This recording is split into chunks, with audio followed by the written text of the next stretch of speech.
Niners versus Colts NFL matchup. Joe, well, this is a really tough one. I mean, the rain is out. Carson Wentz, looking good. They showed some stats on the screen that Carson Wentz is actually a legitimate NFL quarterback now. And then what does he do? He drives his team down to the 10-yard line. And what the hell was that? I don't know. He tossed it. He really thought he was on the San Diego team all of a sudden. It's like, what is that? I don't know what he was doing, but let's give him this. He has scored more points tonight than hang on, I'm sorry. My dog is deciding to bark. Let me make him quiet. No problem. But in this one, what we've seen here is, clearly the Colts, I believe, have dominated play here. The conditions certainly are a factor here. And the odd thing here is we have a dome team in the Colts that are playing better outdoor than the outdoor team. And you would think that the 49ers from Northern California would certainly have conditions and things at their practices, but maybe these practices are soft. And I think what we're starting to see here from the 49ers is that this is a team that has bigger problems than I even pointed out on draft day. Absolutely. I completely agree with you here. And we got to look at both these teams. Both these teams have scored more points than Mahomes could score not in the rain today. They're absolutely doing very well under the conditions. We've got, a 13-12 game. It's 25 points. We had an under close at 42.5. What are your thoughts on it getting over that right now? I think there's certainly a chance. We saw points left on the board. We saw a missed extra point. We saw what looked to be a safety, and then we saw also Carson Wentz throw the ball to the other team when they were at least going to get 3, if not 7. So I think what we've seen here is a lot of points left on the board, but what we haven't seen is consistent play, and that's the weather is part of the problem here. You're seeing the quarterbacks having trouble gripping the ball. You're seeing the receivers once the ball is in their hand, and once again it's been the 49ers that appear to really be struggling. I don't know if it's equipment issues. I don't know what it is, but when Samuel got the ball punched out, that just shouldn't happen. That's something that just should not happen. And no, it shouldn't, but I think the Colts are playing way harder. They're playing to make sure they get that ball out of their hands. Yeah, I think the Colts know they got off to the slow start to the season and they care, while the 49ers, this is, like I said, this is a fundamental problem with this team. I think when you see teams that, have played, what happens is they get a new coach, they play hard for that coach for a year, then it's like a few years of that coach's acquiring players, build the system, they bring in another new coach. He has a big year, right? And then it's like Jim Harbaugh had a big year taking over from Mike Singletary. Shanahan had a big year taking over from Harbaugh. And then it's just a straight regression from there. I mean, this guy is a lousy coach. Lousy. With a capital L. And he's got quarterbacks that cannot play football. So he has some serious problems going on here in San Francisco. This is a team that's probably going to be drafting in the top 10 again. Yeah. Oh, absolutely. The I see it Colts as well. had a very tough schedule out of the gate, and this is a team that can clearly bounce back. And Frank Reich appears to be the guy for Carson Wentz. As critical as I've been of him, Frank Reich, maybe it was Peterson was the issue, and because Frank Reich seems to have this guy dialed in. Absolutely. We saw him on that rushing touchdown pass that he got, and I could not believe how well he faked that play, pretending to hand it off to his running backs, and the effort he gave to get that in the touchdown. So let's get to the bets. We've got the Colts plus 1.5 for the second half here. The Niners minus 1.5. The money line on the Colts is only plus 105, so there's no value there. The plus 1.5 at minus 105 is a bargain, I think, for the Colts, and I think that's where we have to go, at least for me. Absolutely. I'm completely there with you. I'm getting plus 2.5 on my book at minus 110. Let me just update this because it might have moved. So in other words, you're just trashing the Niners. They're pathetic. What is not to trash here? You have a team that's been drafting very high draft picks. You have guys that have been taken at the top of the NFL draft, assembled onto a field where they are just absolute garbage. They haven't won a home game all season. It's not just this game. They haven't won a home game all freaking season. Yeah, absolutely. Okay, I'm totally riding with the Colts plus the points in the second half. Is Bosa even playing in this game? Is he even playing? How can you not optimize this guy? Yeah, he's the only one making some moves for them. But I completely agree with you. They're not utilizing him to his best ability, that's for sure. Other than that, I don't have any real sincere feelings about the game. Tell us how you really feel, Mitch. Sugarcoating it on my birthday. Any thoughts? Okay, so we both like the Colts for the second half, plus the points, more value there than taking the money line. Any thoughts on these totals that we have? We have a team total for San Francisco 49ers at 10.5, and we have it for the Colts at 8.5. I like the team total under for the 49ers at 10.5. I like the over for the Colts at 10.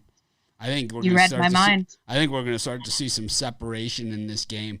The Colts are just manhandling them out there, and I say you can only blame Kyle Shanahan and his entire coaching staff, as well as the ineptness at the quarterback position. I completely am with you here. I don't know what they're doing out there, making some really bad calls. I love both of those totals, taking the under in the 49ers and the over in the Colts. I mean, they're really making you pay up on this under in the 49ers, but it's like we have no other place to go. They clearly don't want to move the football down the field. They had some plays drawn up before the game, and the Colts weren't prepared for those plays. Once the 49ers ran those plays, well, the Colts are like, oh, here's some plays that they might run, and that was it. Right? That's the last we saw of any 49ers offense in this game. I don't know. Maybe I'm missing something. No, I don't think you are. Not at all. I could see Fred Taylor having a very long touchdown run in this game. I could see it happening. I could see that as well. I am loving this game, though. I'm really impressed by what I've seen out of the Colts tonight. So the Colts now are +2 for the second half. So maybe the money line is starting to become a better factor here. And then the team total over has gone from -105 to -125 at 10 for the Colts. It doesn't even make sense that one has moved that much and one has moved the other. No, not at all. Right? It's kind of inverse. That's odd. Yeah, it makes absolutely no sense. No sense that way. That the line is going up, and would that mean that the 49ers under is going under as well? I mean, I'm not sure. I have no idea. I don't know. Yeah, that makes no sense. Yeah, Jonathan Taylor. I said Fred Taylor. I think the old Florida Jacksonville Jaguar running back. Jonathan Taylor from Wisconsin. Yeah. That's the guy. Yeah. So many names in our brains. My children don't even get called the right name. Yeah, this is this is a bad game, and I'm telling you, the 49ers are lucky to be this close. They're lucky to be this close. That Carson Wentz decided to be Aaron Rodgers there for a play, and that's the only reason this game is that close. Yeah. Yeah, I'm looking for a great second half out of the Colts here. What was your play coming into the game? I had. Go ahead. I had the Colts +4, and I have the over 42.5. I had the Colts money line was my initial bet on this game. Nice. I put $500 to pay $750. Perfect. Plus 150. You're gonna hit that beautifully tonight. I'm thinking I am. It's a small bet, but that's what you got to do. You just got to keep, sometimes you make smaller bets. Sometimes you go big, but, those small ones, they add up over time. And, you hit 10 of them. Well, $7,500, it's probably not going to get it done. So, but, boy, why did I only bet 500? Oh, well. Because I didn't love the game all that much. Yeah, exactly. Because you're not the biggest Wentz supporter, but no, he's showing you tonight. Maybe he's been listening to your criticism and taking it to heart. Yeah. Or maybe just because it's your birthday, he really wants to impress you. I'm not really sure what it is, but I could see it's the Colts defense is really also putting the clamps down. Yeah. And the 49ers secondary has no answer for these Colts wide receivers. Pittman out of USC, this guy's just a superstar. We knew when he was at USC that they had an NFL receiving core that year. And I said it all season long on these shows. I was like, USC just has pro wide receivers, and this guy was the best of the bunch, and we see it, here. Even without T.Y. Hilton playing, imagine if he was in there, how open this guy would be. Because the only thing that they can do to try and guard him is basically tackle him when he runs out on a pattern. And the refs are calling it every time. Yeah, absolutely. Happy birthday, Tim Hawthorne. A lot of October birthdays. Happy birthday. James Clark, Harley there. 1, 2, 3, 4. Great bet. I don't see what it is. Got Taylor at over 80 yards, plus 480. That is a nice bet. Very nice. Well, the weather is the story, and I got to say, here it's 85 and sunny. I'm going to be watching the second half from outside, and like I do every Sunday night. So enjoy the second half, everyone.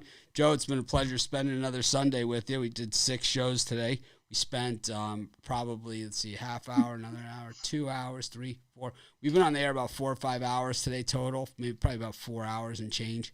Enjoyed every minute of it. Thanks, everybody. We appreciate each and every one of you. We'll see you guys tomorrow at 11 a.m. Eastern Standard Time for the live show. And, of course, we'll see you tomorrow night for Monday Night Football. Seattle Seahawks taking on the New Orleans Saints. And I think the weather could be the same as this. I know it's raining there today, but from what I'm seeing, it could be the same. So that will be interesting.